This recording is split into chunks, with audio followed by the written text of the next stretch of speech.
Have you ever met someone who seems incredibly lazy, but when the situation demands it, they suddenly become a genius? Well, that's the story of Ethan Parker, a kid from a small town who perfected the art of doing just enough to get by. His report cards were a sea of C's.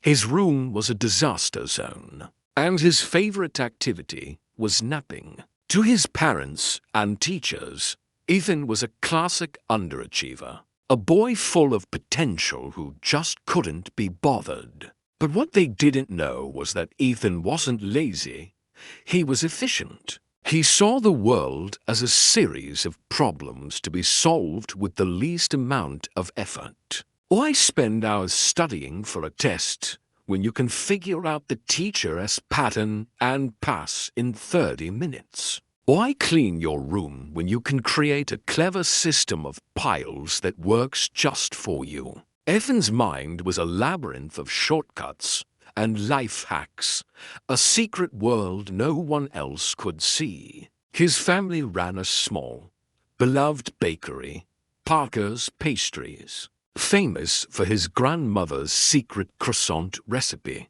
It was the heart of their town, a place where people gathered for warm bread and friendly smiles. But lately, a shadow had fallen over the bakery. A massive corporate chain, Megabake, opened a store right across the street. With their flashy marketing and rock-bottom prices, they started pulling customers away. Ethan's parents, hard-working and honest people, were struggling. They worked longer hours, tried new recipes, but they just couldn't compete. The stress was visible on their faces, and the laughter that usually filled their home grew quiet. One evening, Ethan overheard his parents talking in hushed, worried tones. They were close to losing everything: the bakery, their home, the legacy his grandmother had built. That's when something inside Ethan shifted. For the first time, this wasn't a problem he could solve with a clever shortcut for himself.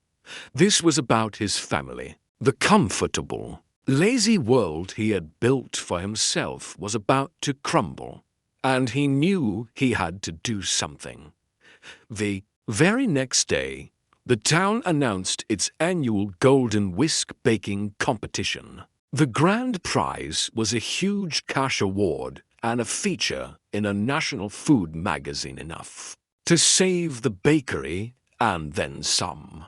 Bakers from all over the region would be competing. Ethan's parents just sighed, feeling too defeated to even consider it. Megabake, with its team of professional chefs, was the clear favorite to win. But Ethan saw it differently. He saw an opportunity, a single, high-stakes problem to solve. He walked into the kitchen, dusted the flour off his hands, and told his shocked parents, "We're entering, and we're going to win."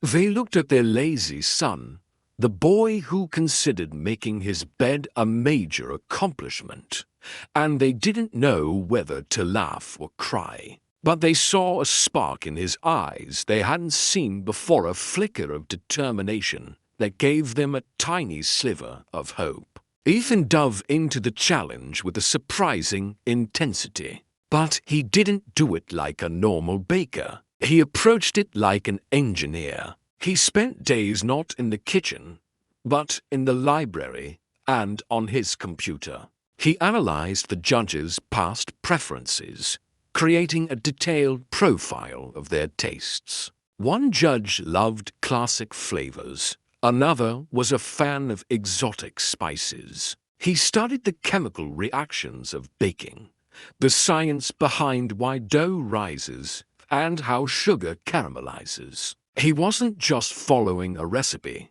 He was deconstructing it. He found his grandmother's old recipe book, filled with her handwritten notes. He noticed something everyone else had missed: a tiny, almost invisible annotation next to the croissant recipe. It was a chemical formula for a unique yeast strain she had cultivated herself from local wildflowers. It was the true secret ingredient, long forgotten after she passed away. This wasn't just a recipe, it was a legacy of genius. With this new knowledge, Ethan went to work, but he wasn't alone. His family, seeing his dedication, rallied around him. His father, a master of technique, taught him the precise art of folding the dough, layer upon perfect layer. His mother, with her delicate palate, helped him balance the flavors, adding a hint of orange blossom water to complement the wildflower yeast. The bakery, once quiet with worry, was now buzzing with energy and collaboration. It was no longer just Ethan's project. It was a family mission. Meanwhile, their rival, Megabake, was confident. Their head chef, a man with a stern face and a pristine white uniform, openly mocked the Parkers' entry. He saw them as a quaint relic of the past, no match for his modern techniques and expensive ingredients. The town was buzzing, and everyone had an opinion. Could the lazy kid and his family's old-fashioned bakery really stand a chance against a corporate giant? The stage was set for an epic showdown. The day of the Golden Whisk competition arrived. The air was thick with the smell of sugar, butter, and nervous anticipation. The Megabake station was a spectacle of high-tech ovens and a dozen chefs moving with military precision. Their creation was a towering, architectural masterpiece, adorned with spun sugar and gold leaf. It was technically perfect, but felt cold and impersonal. Then it was Ethan's turn. He walked up with a simple wooden tray. On it were his croissants. They weren't flashy or overly decorated. They were just perfect, golden brown, with countless flaky layers, and they filled the room with an aroma that was warm, comforting, and utterly irresistible. The head judge, a famously tough critic, picked one up. The crowd held its breath. He took a bite, and his eyes widened in disbelief. The other judges followed, and their stern expressions melted into smiles of pure delight. They tasted the delicate crunch, the buttery, airy interior, and the subtle, floral notes from the secret yeast. It was more than just a pastry.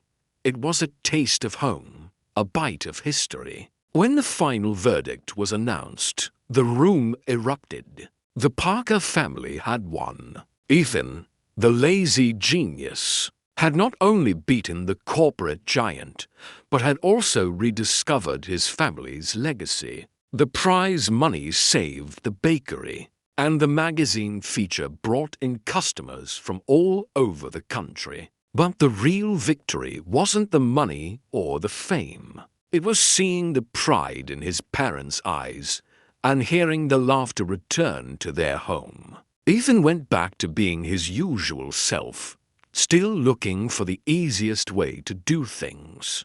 But now, everyone knew that beneath that lazy exterior was a brilliant mind and a loyal heart, ready to step up when it truly mattered. He learned that the greatest shortcut in life is hard work when it is for the people you love. And that's the story of Ethan Parker. It just goes to show you that you should never judge a book by its cover, or in this case, a baker by his messy room. Sometimes, the most brilliant people are the ones who are just waiting for the right problem to solve. What did you think of Ethan's journey? Let me know down in the comments. Thanks so much for watching, and if you enjoyed this story, make sure to hit that like button and subscribe for more. We'll see you in the next video.